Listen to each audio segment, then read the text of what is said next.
আমার মনে হয় ক্লিপে শুধু খেলা করেনি, ক্লিপের সাথে সাথে মমতা বন্দ্যোপাধ্যায় এখন এই মুহূর্তে অনুব্রত মণ্ডলকে ছেড়ে কাজলের কোলে যাওয়ার চেষ্টা করছেন। এটাকে রাজনৈতিকভাবে নেবেন, আক্ষরিকভাবে ধরবেন না, আমি সেটা বারবার ক্লিয়ার করে দিচ্ছি। কিন্তু রাজনৈতিকভাবে মমতা বন্দ্যোপাধ্যায় বীরভূম জেলার ক্ষমতা একজন তার দলেরই নেতা, মুসলিম নেতার হাতে তুলে দিচ্ছে। আপনি দেখবেন মমতা বন্দ্যোপাধ্যায়ের এটা টেন্ডেন্সি, এবং এই সাম্প্রদায়িক টেন্ডেন্সি আমরা আগে দেখেছি বিভিন্ন সরকারের সময়। জেলার ডেমোগ্রাফির উপরে, অর্থাৎ জেলায় কোন ধর্মের লোক বাস করে সেই লোকের সাথে কিন্তু অফিসারদের কোনো সম্পর্ক থাকতো না।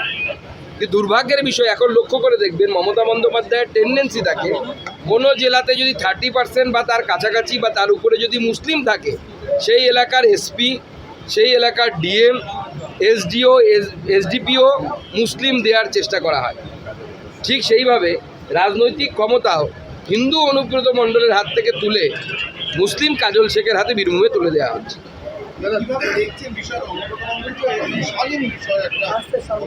না, অত্যন্ত দেখুন, অত্যন্ত জঘন্য ভাষা, সে নিয়ে অনুব্রত মণ্ডলের সাথে আমাদের কোনো সিম্প্যাথি নেই।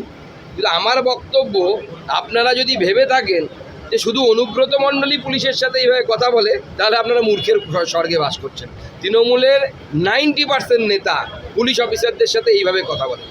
একবার খোঁজ নিয়ে দেখুন, আমি বেশি কিছু বলবো না। মুখ্যমন্ত্রী আইএসদের সাথে খেপে গেলে কোন ভাষায় কথা বলেন সেটারও একটু খোঁজ নিয়ে রাখবেন।